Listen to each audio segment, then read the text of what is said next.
Welcome back to another wonderful episode of the War Room here at Prep Baseball, powered by Draft HQ. I am your host, Shooter Hunt, Vice President of Scouting at Prep Baseball, along with the great Dr. David Seifert, D1 Baseball, Prep Baseball. He does it all. Seif, this is the show we've kind of been on a full year run directly towards, but this is the final draft board episode. Are you a little sad to see this 25 class go, or what are you feeling?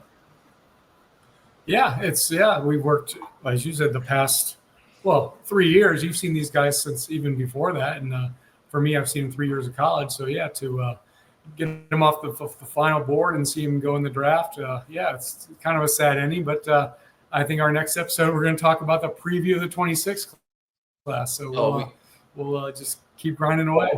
It's on to the next turn of the page, but we're not there yet. We want to talk a lot a bit about the draft board here. And one of the big things I was looking at, because our board, more than any other in the industry, features a heavy dose of high school guys. Now, one of the big important things to factor in for our board is that this is a big board. This is a talent evaluation, which means from our sense, there should be more high school guys on this board. Why should there be more high school guys? Because there's a double year in there. So if you look at the college guys of this year, would have been the 2022 class. You're talking Jackson Holiday, Jackson Merrill, Tamar Johnson, Elijah Green, Dylan Lesko, all those guys in high school who got drafted and essentially signed and depleted this class. So they're kind of floating out there without half of their best players with regards to the first round, because if you look to 21, let me find the data real quick. From 21, 15 of the 29 first rounders in 2021 were high schoolers, and then 16 2021 grads were drafted in the first round last year. So those are 31 first rounders, Seif, from that one high school class, which going to our board, you look at, hey, you got about 30. And the way that I kind of examine it from the high school sense is, if you're really clicking and doing an awesome job, right? So if you are just dominating, you might hit on half of those guys. So in a bucket of 30, let's say, first rounders that will ultimately come from a class, you really want to look at like 60-ish or so. Like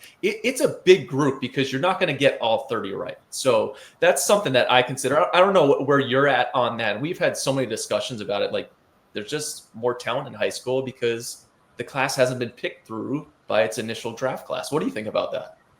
Well, especially now, too, in this day and age where the preps train so much harder. There's so many just one sport athletes. They have access to the same same strength programs as the pro teams, right? And as the college teams, the preps are now all involved. So yeah, bigger, stronger, faster, at an earlier age, more draft value, and baseball as a whole grows and continues to improve.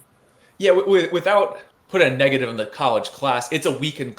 Every college class is weakened because the teams have already picked through that high school group. So it is nothing against these guys. They're all going to be top picks. And even from our standpoint, a fair amount of the guys we evaluate on the first round level who then go off to college, they're actually improving their stock in the end because they're mitigating risk. It's easier to find analytics on those guys. It's more warm and cozy for the analytics departments to kind of sift through, which means those teams that are attacking high school guys, high risk, high reward. You're seeing a lot of those guys there. But alas, let's actually talk about the list that we have here, Seif. What do you think about that? And through it all, Ethan Holiday is staying at number one for us. I think there's a conversation to be said with the fact that the two college arms behind him are kind of proven factors, guys who in Jamie Arnold and Cade Anderson, could they just go to the big leagues tomorrow? Like, they get drafted. Could you throw them into the bigs the next day? What do you think about that? Yeah, I certainly think those two plus Liam Doyle would be a third one. I mean, if they all go kind of the Chris Sale route where, they draft and they put him in the Major League bullpen in September, throws 8 to 10 innings total to get their feet wet, and then followed up in spring training with developing them as a starting pitcher. I see any of those three or all those three having that same route. 12 of our top 20 are high school guys. And again, the way that I've been going back and looking at classes, like probably in our top 25, I'd say 6-ish may not sign. And why are they not signing? Because this year, especially, I think the threshold, that $3 million threshold, where in the past it's been $2 million might be too much for a team. Oh, we'll let you go to college. 3 million's become the new 2 million. The same way 2 million was the old 1 million. It's steadily going up. But this year, for the sake of when you're watching these rounds go by and figuring out who has money to work with, we'll talk about that on the next show. 3 million is kind of going to be that big threshold. I do think these high school shortstops will be a huge, huge push at the top. Saif, I want to run us by these prep shortstops because it's a serious class this year. I think we've been talking about it for a year, but to just really go through here, Ethan Hawley, first rounder, potential 1-1, Kason Cunningham, first rounder, Billy Carlson, first rounder, Josh Hammond, first rounder, Eli Willits. I mean, shoot, he could be 1-1 overall. I think in those top 5, there's going to be a lot of decisions that have to be made. This guy or that guy. Hey, what is this guy going for? Especially when you get into Carlson versus Hammond versus guys like Ebel, Parker, Hall, who are all like really talented guys. Nick Becker, who I think could easily be a first rounder. He's 6'4". It's an impressive specimen to see in person. I think he's got a shot to get that $3 million threshold as well. Coy James, again, over $2 million. Again, I'll keep harping on it. 3 million's the new 2 million, just like 2 million was the new 1 million. And that's kind of where these guys got to. Daniel Pierce, that's a first rounder. Aiden West, we'll see what happens there. I kind of anticipated like he goes off the school and then has a chance to rise as all these guys fall. But Saif, getting back to that, what we talked about with the list, with these guys leaving, I just ripped off those first 11. When they go off to college, those first 11 are gone, right? In 3 years, will there be a college shortstop taken in the first round? Oh, probably 3 of them, right? At least 3 of them, right? Yeah. Right. So like somewhere you take these top 11 off, there's 3 first rounders in here somewhere. Josh Owens, I think he's going to be probably a top 40 pick, top 40, 50 pick. Tate Salazine probably going too. All of a sudden, all these other guys just kind of lift up. Isn't that fascinating? But like that's kind of where we have this list situated. So these shortstops are really good. I think there's a ton of value in here. Some of these guys behind them, hey, they may have a chance to go off and sign. They'll probably be offered some pretty generous 7-figure bonuses, but they may opt to go off the school because the other thing to take into account right now, especially, are these NIL packages where, hey, not only can I go try to turn 1.5 million into 5 in 3 years while being on campus, but I may be trying to do that while also entertaining a 6-figure NIL package for 3 years. That's something I think that has never been seen before in the draft site. Like, have you thought about that at all with the NIL aspect of it? Yeah, I think, I started a couple of years ago, and what really made me think of it, I think it was 2 summers ago, I asked an SEC assistant coach, and we were just having this conversation. He goes, oh yeah, it cost me $150,000 in NIL money for 1 year to get we were referencing a particular pitcher from the Big Ten. And this particular pitcher was like a swing guy. He started some on Sundays, but he's better as a reliever, and it was going to cost, that was the going rate in the SEC to get a Big Ten caliber reliever to transfer to the SEC. So I can't imagine as what is today. And I know last year Ryan Prager returned to Texas A&M for $1 million, and basically that $1 million was what his signing bonus was projected to be. Kind of the 3rd-round talent he was. Now, obviously, it hasn't worked out for him, but it doesn't have to work out, right? You got that money, you missed on the signing bonus, but you went back to school, you had another year of your education, and now you're back eligible for the draft. So yeah, it's grown a little bit each year, but I think it's going to explode this year. It's one of those things where we don't have access to the signability. I don't think that many of the teams are fully set on what these guys are asking for, probably in the next week, really honing in on that. But all of a sudden, we just talked about how talented these guys are, right? These shortstops at the top. And hey, $2.5 million is a lot of money, right, Saif? Is that not a ton of money? It is. but if you're talking about the 10 other guys in your position or premium position are going to go off and play and sign for that. Well, now I'm left here, and there's a kind of a red carpet to the $8 million threshold, right? All of a sudden, I have an opportunity where these guys are out of here. There's going to be value in the college aspect. But anyway, that is a completely deep dive in 400 level MLB draft, Deloitte, Ernst & Young accounting action from my side of things. But Kyson Witherspoon at number 7, college guy. I do think for a lot of teams, the high school risk factor versus a college guy, I have Arquette against all these other shortstops in the class. Aloy as well against all these other guys. Jack Bauer climbs up to the #1 spot. Being positional profiles from this prep class are the left-handed arms. There's some premium upfront guys, but they all kind of to meld in a little bit. Jack Bauer moves to the top of the class. It's just unteachable stuff. We have not seen a human being really do some of the things that he was showing off this year as a senior in high school.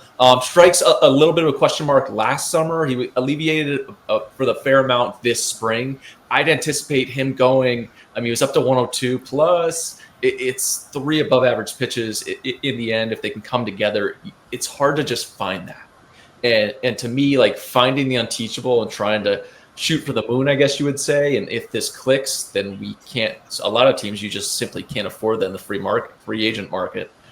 Getting a guy like that is super valuable. Would you agree with that? Yeah, just like the draft, you want to acquire future major league players, right? But you're also acquiring assets, and even if not Bauer in particular, but like anyone for that matter, the more tradable assets you have that have value, that it doesn't have to be a big league player, just a trade chip or what have you. So, they all have different value, well over and above what the signing bonus they get, because we already proved that. We were talking about last week about Matt White signing for $10 million in the mid 90s, late 90s. So they're all underpaid through the draft, but they definitely increase in value once they get into a system. Without a doubt, and getting those guys, the teams do a good job with that. With it, regards to positionality too, just finding the top talent that we're always talking about. A lot of times we'll put out even like a mock, like we already have a catcher, we already have a shortstop. But like you talked about, and I know it was said to me when I was in farm system, hey, you may not break the big leagues with us. It may be with somebody else here, but you always have to be going out there. And I think especially in this day and age, from these high school guys, like it doesn't matter the position. We're going to just acquire as much big talent, especially talent that our player development can work with. We have history in producing these guys. Let's go after this, because then even in the end, we can trade those guys. But after that, come with Johnny Slawinski and Briggs McKenzie. I think I bet a lot of teams you could flip a coin. Who do you like better? They're different. Slawinski has the cleanest delivery in the class. It is as dynamic and athletic down the mound as it gets, and a lot of it's self-taught. And if you look back a year ago, one of the fascinating conversations that DJ and I were able to have was with the kid Johnny King, who ended up getting what I thought was, I don't want to say vastly underpaid. It was a great job by the Blue Jays. He was willing to sign for it. He got like $1.2 million maybe. He's gone out and been absolutely electric. But he was a kid who had not had a ton of lessons. He was just like, I kind of do this. Even talking to him was super old school, as if he was running polls. And like, it was very not new age player development stuff, which to me was like, boom, this guy can make crazy jumps. He has aptitude to do this. Slawinski's kind of the same way to me. Briggs McKenzie kind of along the same route. He can really spin a little bit better, a little longer in the back with the arm stroke than Slawinski, but further along with the secondary, I'd say, for the two of them. So those are two really big arms. I think they have a chance to go in the first round, especially depending on what their signability is and what they want, where if they took a deal, maybe you move up a little bit higher. We'll see what happens there. And then you go on to Cam Appenzeller, lefty from your way in Illinois, and Cruz Schoolcraft from out my way. Appenzeller did not blow up this spring the way kind of thought he would, but I think he was so good last summer. It's kind of, if you can get that guy, it's almost a discount, because I think it's going to be there. It will come. I would be keen on following, does he make it to Tennessee? What is that NIL package like? Because if he goes in to the Vol system, all of a sudden next fall he's 93, 96. Now he's starting the weekend in the spring, whatever it may be. Same could be said for Schoolcraft, who already had the velo, had a really good spring. The spin's not quite on the same level as those other guys, which is interesting to note. But much better athlete than you would think he would be at 6'8", really long limbed. It's the frame's going to get more physical. I always seem to comp Schoolcraft to Travis Sakura, who was a Texas product coming out in 23, big, strong, right-handed arm. He has done great in pro ball and has really exploded up the Nationals pipeline. I could see the same thing going for Schoolcraft, who shoot the Nationals. I think they pick at 49. They're going to have a ton of money, Seif.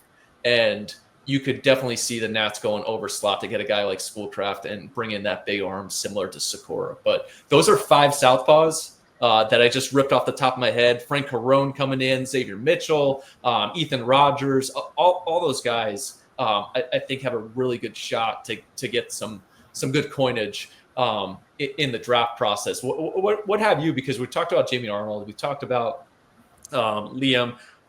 We've talked about Kate Anderson. There's just like a fair amount of southpaws that I'm very intrigued by. Yeah, on the college end, I mean, Zach Root is very intriguing. I mean, we talked about those top 3 going in Major League bullpen in September. Starters are fine. Root could also be that guy as well. I mean, he's up to 97 himself. He throws 4 or 5 different pitches, throws strikes, competitive as can be. So he's not maybe at the same level. Well, he is not at the same level as top 3, but he's certainly a first rounder in my book as well. With that said, I haven't seen all those high school shortstops, those 10, 11 that you reeled off earlier that are first round talents. There's a lot of talent ahead of Zach Root, but he's another very talented lefty that we haven't seen. We haven't seen a draft for a while that has had that as talented as left-handed pitcher predicted to go around pick like 35, right? Usually a lefty around pick 35 is a 2-pitch guy, a fastball change guy that throws strikes, right? Low 90s. Mm-hmm. Root is well above that. And, just going down the college left, right after Root, J.D. Thompson from Vanderbilt and Joseph Zuera from Michigan State. He reminds me of Mark Mulder. I was with the Oakland A's back when we took Mark Mulder. Just this long, lanky lefty. Mulder was more fastball, curveball. Zuera was more fastball changeup, and Zuera has more narrow shoulders where Mulder was wide shoulders. So there are a few differences, but they're both 6'7", 6'8". They're both really, really good athletes. That's what's really intriguing about Zuera is, he could become a 2 or 3 in a rotation. Just he has that potential. He's got to spin it better. I think that's a holdup on him, but he's tall. He throws strikes. He's got a plus changeup. A lot of really good things to like about him. And then, the list continues from there. If college lefties, it's a really deep list. As you know, I'm a big Pico Cone fan. You're a Mississippi State fan. We got a lot of commonality there. Cone's probably more ranked by the industry as a 5th rounder, 4th round, 5th round. I'd start listening to my scouts talk about him around the third, early 4th round is where I'm picking. I like him a lot. And then one guy who was maybe a 1st round talent, definitely a 2nd round talent before he blew out was Jared Spencer from Texas. Up to 98, great slider, tall body kid. He was a senior, so he's 22 and a year older, but he blew out. But he's going to go in there somewhere. If he gets back healthy, look out, because that's a number 2 start in the big leagues, number 3 start in the big leagues as well, or a back end lefty arm. So just like the preps are loaded with lefties, the college classes as well. How much of a deal would like Spencer? You talk about he's older, went out and did some great stuff at Texas, especially early on before the injury. How much of a deal is it going to take? Well, I was thinking when he was healthy, he was going to be if he was going to be your early 2nd round pick, there's going to be some significant savings there, maybe sign for 75 cents on the dollar. But now he's injured, and so I'm not sure if it falls to 50 cents on the dollar, but certainly around half slot value. So wherever he goes, I would look for him as a 22-year-old injured player. Obviously nowhere near full slot. So that's going to be, there's those guys every year, right? You're the money man. You manage the money better than me, Shooter. But where he goes is going to be very interesting, because right behind him, you're going to look at that team's next pick. And you're like, all right, which high-priced prep is still on the board? Because one of those 3 or one of those 4, they're probably going to the club that just picked Jared Spencer. It's fascinating you say that, because piecing it together, and we've been working on that big mock draft of all of day one. And as we're going through the exercise, we're like, oh, there's some money saved here, but you feel good about this Pico Con pick. You feel good about this Jared Spencer pick because we're already planning for that next pick. And as teams are dropping out because they don't have enough cash, we're grabbing essentially a high school 1st rounder. We just spoke about all these shortstops who are so good. We haven't even gotten to prep right-handers, which yearly is – you kind of have a feeling where they're going now, right? We're the top one, Seth Hernandez, he's a difference maker. He's super high. But then you kind of go to that next level, Angel Cervantes, you start looking into the supplemental picks, right? 30 to 40, you start throwing a couple prep right-handers in there, and then you start going over slot as 2nd, 3rd, 4th round. And shoot, if you look at last year, especially with what the Guardians did, they had so much money. They stretched it the way we thought. They get Chase Mobley. I think it was like 8th, 9th, or 10th, whatever round it was, but it was 7 figures, like 1.7 million for that kid. I think you could see the same thing being done this year, especially with prep right-handers, kind of pushed back because those position players are so good in this prep class. I am going to pull up some of the prep right-hander stuff here. Seth Hernandez is at the top. Marcos Paz, who we've talked about probably for the last 6 weeks on the show, because he had Tommy John at the end of his junior year. He was going into that summer. He and Seth Hernandez were going to be a neck and neck. And the last that I saw him pitch in a game, he could have easily pitched in AA, and shoot, he might have been able to go up to AAA because he commanded the fastball so well. 3+ pitches, 4 strikes, could kind of do what he wanted with them. And it was such a low pulse, relaxed demeanor, or it was relaxed dominance. That's what Marcos Paz brought to the diamond. He will be the most polarizing, most intriguing prep right-hander in this class with regards to where he goes, because he has come back mid-90s. The arsenal's there. It's a wipeout slider. We will see what happens there. I tend to think, like, you start thinking about what the Guardians have done with guys like that. That's a fascinating area to go. The Rangers getting some athletic arms. That could be a good spot for him. But Cervantes at the top, I think Angel Cervantes, who's 2-time prep baseball All-American, so if you got the chance to see him, committed to UCLA. I got to see him in person, actually. I thought he had grown an inch or two. Shoulders getting wide, starting to fill out. Kid's going to pitch in the big leagues. Like when he gets between the lines, and I think the makeup more and more is becoming something to really check in on. And that kid sitting down in an interview is outstanding, and I think he's definitely going to pitch in the big leagues. But with regards to the prep righty versus the collegiate righty, do you think it's like a very org issue where, hey, we have more appetite for the risk of trying to find these guys early in high school versus, hey, no, we want to go out there. We're going to find these SEC starters. We're going to go give them all this money. I'm thinking about the Yankees got a ton of those starters last year, right? They went Ben Hess. They're trying to get pretty much, if you're Vandy, Alabama, SEC, we're going to come attack you. What do you think? What's your appetite? Are you a prep righty hater or a prep righty? I'm okay with the risk.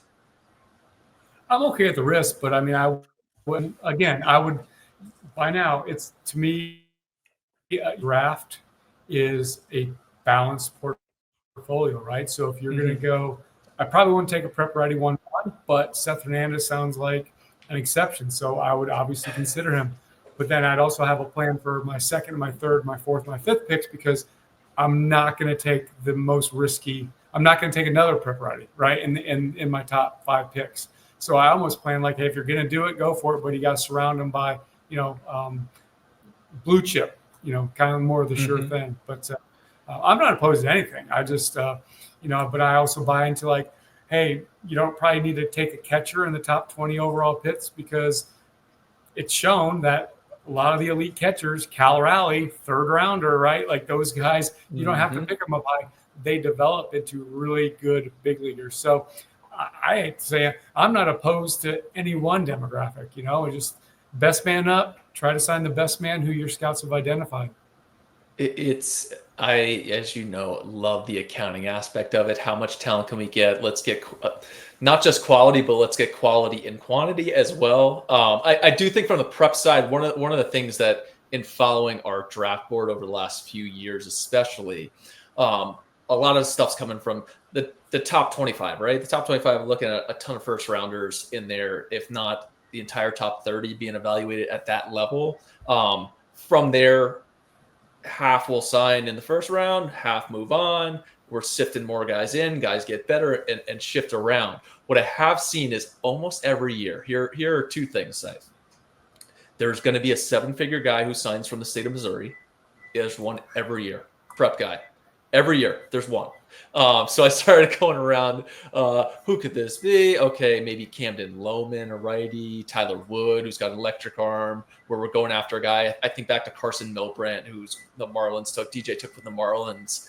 Electric stuff. He's given 7 figures. He's gone off and done really well. But not only that, outside of our top 100, there's going to be a righty. that comes in and gets 7 figures. And this year, I think there might be 2, but looking at a kid like Christian Lucarelli or Evan Jones from the state of Pennsylvania, Zach Strickland, who's big arm talent, kind of reminded me seeing him of the kid Steven Echeverria, who got paid a lot of money by the A's a couple years in 2023. Just some real arm talent. Josh Janicelli from Northern California. Von Necker, who has a chance to be in that range, if not a little bit under the 7 figures. I think he's got a real good chance to sign. So keep an eye on that. Those guys, even beyond just, hey, these are just our top 50. Hey, especially prep right-handers. You got to see Miguel Sime, who was in the draft league, bringing his electric stuff there. Jaden Stroman, really solid year in the state of New York with regards to some of those guys.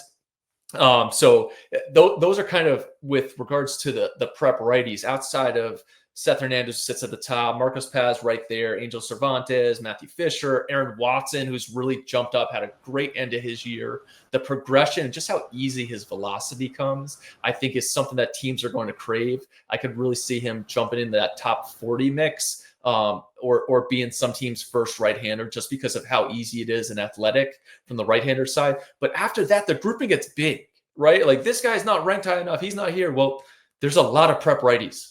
Everybody's throwing 95 now. So what starter do we have? Where do we think we can take this stuff? What is the pitch profile? What are the pitch grips? What can he do? What can he not do? Those are all questions that have to come in play when discussing a prep right-hander. And I think most teams are going to differ on a lot of the factors of who they have higher on their board. But when it comes down to the grouping, they're probably in a pretty familiar grouping that we have them there. What will separate them, and I always say it to you, Seif, is this guy $1,000 better? Is he $50,000 better? Is he $1 million better? Is it worth, hey, we have to have this guy, but this one's $200,000 less? Well, we like him the same. Well, I'm taking the cheaper guy, right? Because then we can go out and get Jared Springer, or we can go out and get Pico Khan.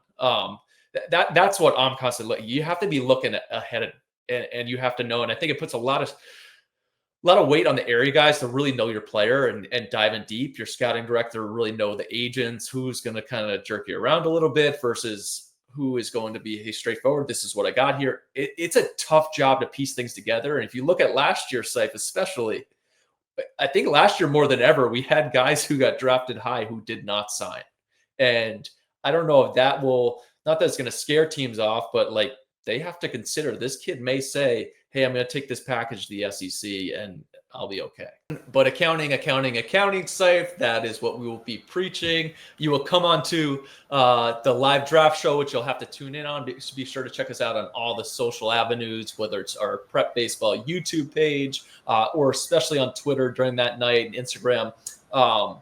There are going to be first rounders who get picked in the 3rd round. There are going to be first rounders who are picked in the 2nd round, the 4th round. Shoot. If you look back, Caden Dana went to the Angels, I think in the 11th or 12th round. That's a first rounder who's now been pitching in the big leagues from, ironically, this 22 class, which is on the board, which is probably why there's not quite as many right-handers in the class. What about Riley Quick, though, Seif? Because he seems to be one where, would you be surprised if he jumped into like the 15 to 20 range? I think we've looked at him more as an end of the 1st round type guy into the supplemental. But if a team took him at 16, 17, 18, would you be shocked?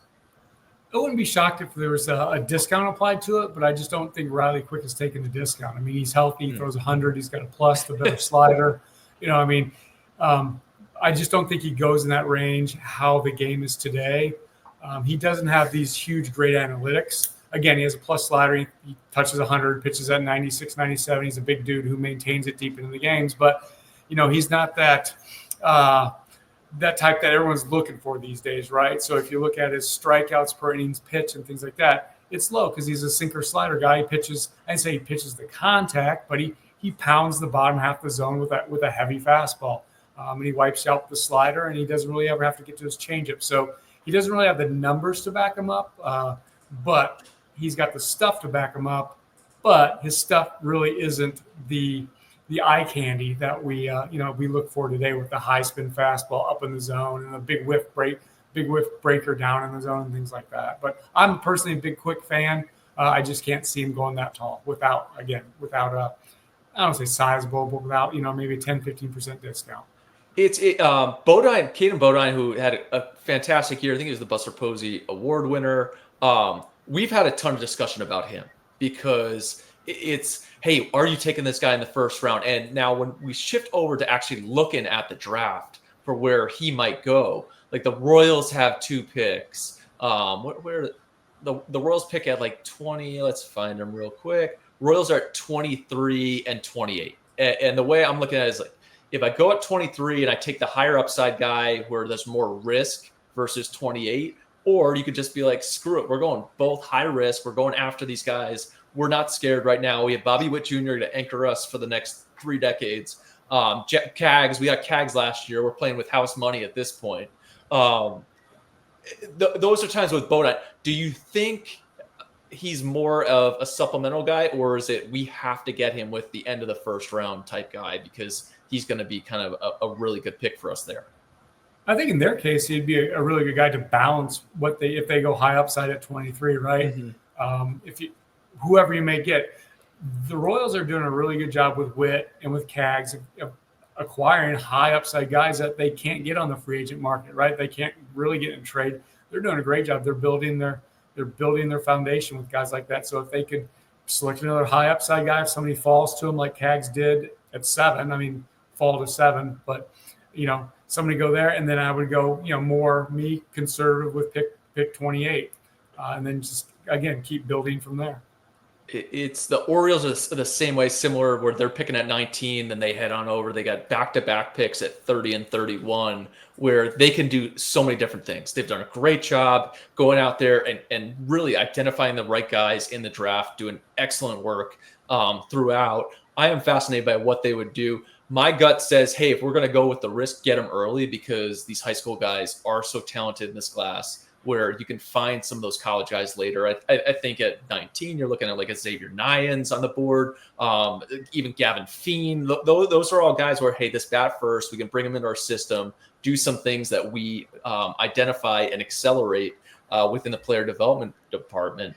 That's really fascinating. I want to shift over to kind of those corner profiles from the high school side, because there are a lot of right guys that we do really like internally, who are fascinating. Xavier Nyans at the top, who played shortstop admirably up in Washington, more of a third baseman, corner guy when things come down to it. The swing and miss was peppered throughout talked about throughout last summer. I just think the ceiling is way too high to be looking at something like that, especially when the summer before he did not have that. So just put it together. Just if you like him, right around whatever flaws you think you have. But if you don't like them, then you kind of amplify those things. I'm all in on Xavier Nyans. I've said that ad nauseum. Gavin Feen up to number 2, right guy. Solid actions at shortstop. I think he's probably more of a versatile infielder in the end, but just a heavy barrel. Really performed in the circuit last year. Solid spring. I think he has a chance to jump in the back half of that first round. Sean Gamble, probably one of the more polarizing guys, where his early season was not as loud, slam dunk, I'm going to be a top 10 pick. I love the swing I saw, even without the production and just my quick little look. I thought he had made some adjustments. I think he has a real chance to hit. The ball comes off the bat firm. I think he's a guy who could really be in that first round. Quentin Young made adjustments to his swing. He's looking like one of the higher upside guys. Lucas Franco in the Houston area, left-handed bat. Played third base. I actually thought he could have played shortstop a lot of the time, so that'll be interesting to see. But I think he was a slam dunk top 50 type pick. Caleb Barnett's very fascinating, where he was a super 60 guy, and love the talent, love the upside. Whether it's going to happen now, where his spring wasn't the loud, I need to be considered in the Xavier Nyans, Ethan Holiday camp, but in 3 years, maybe it could be. So some of these guys, I do feel like these guys are going to go off to school. Braden Jacks is another one, where he's a Northern California kid, 2-time prep baseball All-American. Right, catcher, outfielder. It's kind of a tougher profile to just go all in and give $5 million now. But it's amazing stuff. If you kind of step on campus, you have a big fall and a good start to the year, and all of a sudden we're talking about you as a top 10 pick. And that's something that I keep looking at all the time. And I don't know about you, especially with these right guys. It's amazing how we didn't think we could do much with you in high school, and then 7 months later, we're kicking ourselves. Yeah, it happens more often with arms than hitters, but it happens definitely with both, for sure.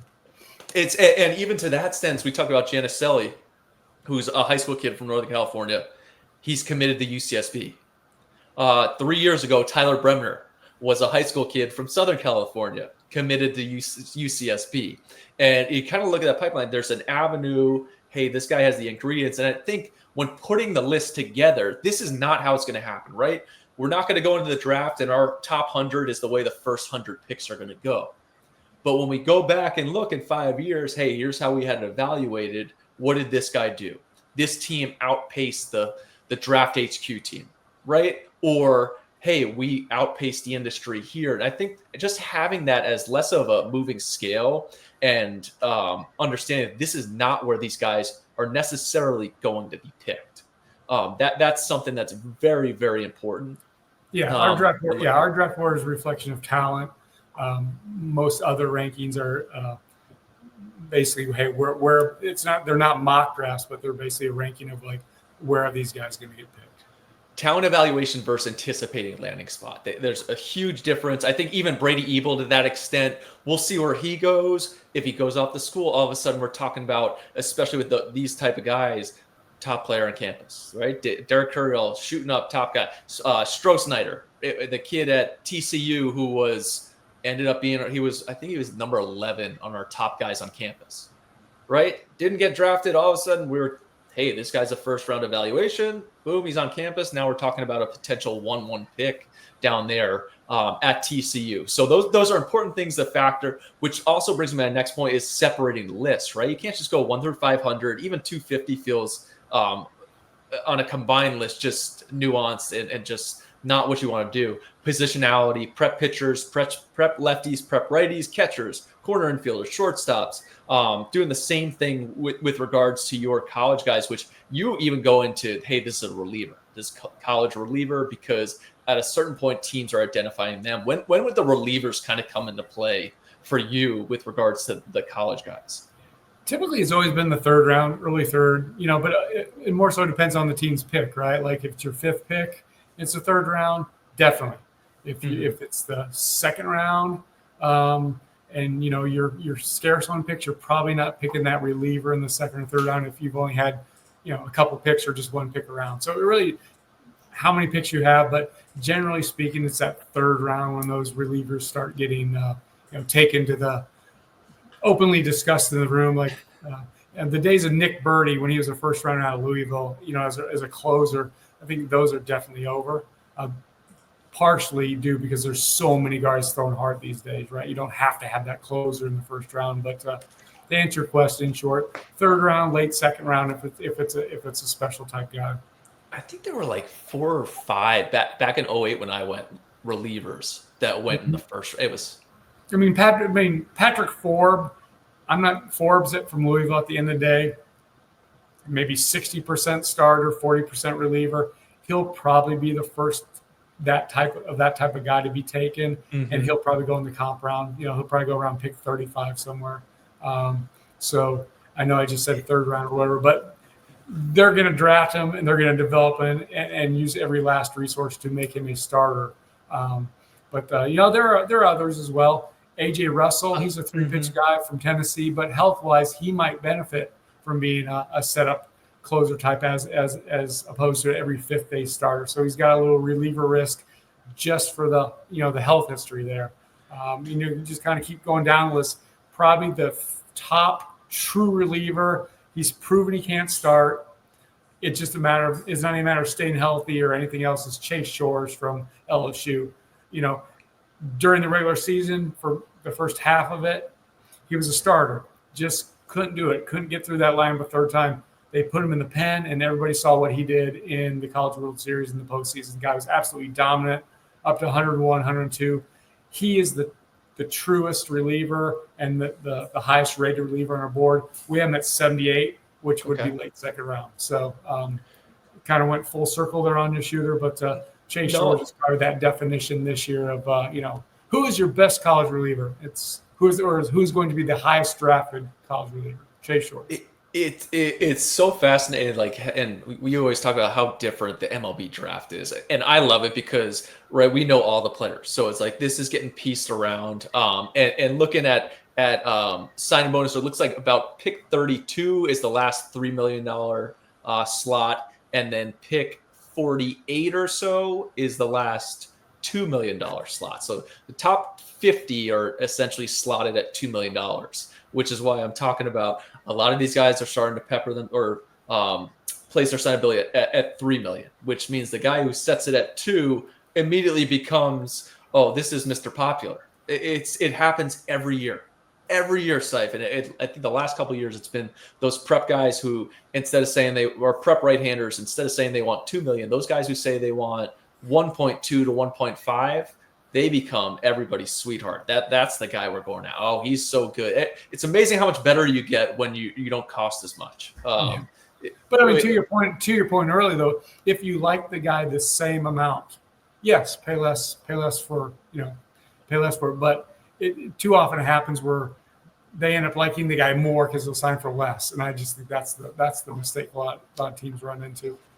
Without a doubt, because I mean, if you really amplify it, hey, we had $20 million. Well, you can get Paul Skeens for $10 million. No, we're just going to give these 20 guys $1 million each. We're not going to take Paul Skeens. We're not going to take Kate Anderson for 10.2. We'd rather have this guy for 2.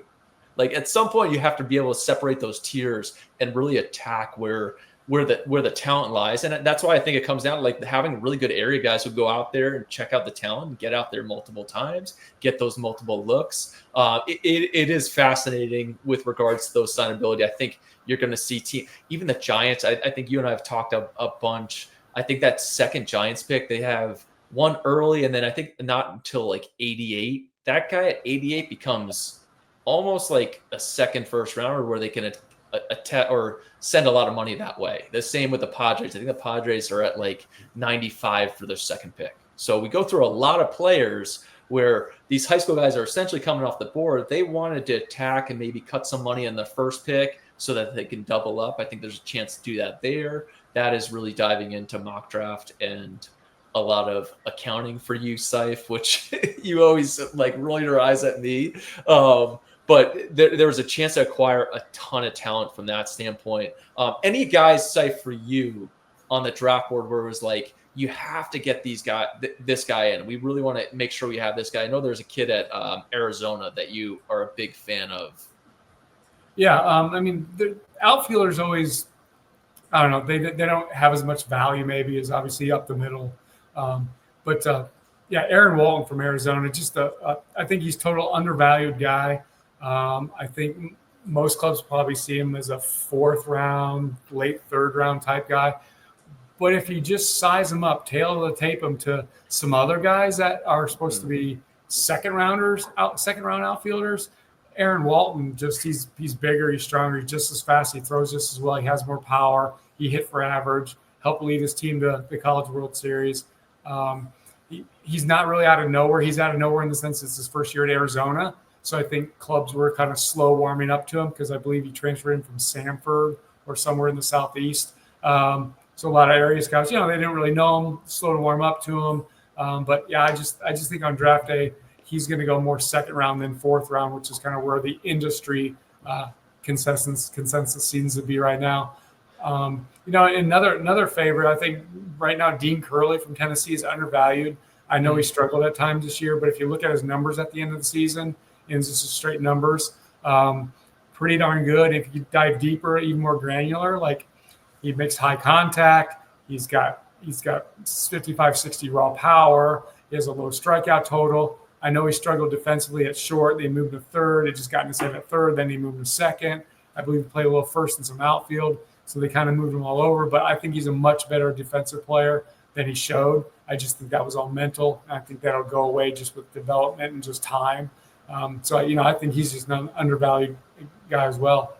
It's impressive when I've looked at a lot from the high school side and like groupings. And if you go through the top 100 combined list, there are a fair amount of groupings of like, hey, these guys are kind of in a tier. Quentin Young with Lucas Franco, Josh Owen, Slater Brunn, Marcos Paz, kind of in that tier. Reed Worley versus Matthew Fisher versus CJ Gray. 3 prep right-handers, all bring a little bit something different to the table, but really talented guys. I think the Gavin Fiend versus Sean Gamble. I'm always fascinated by like on the clock in that moment, you have like let's say 3 to 5 guys you're considering.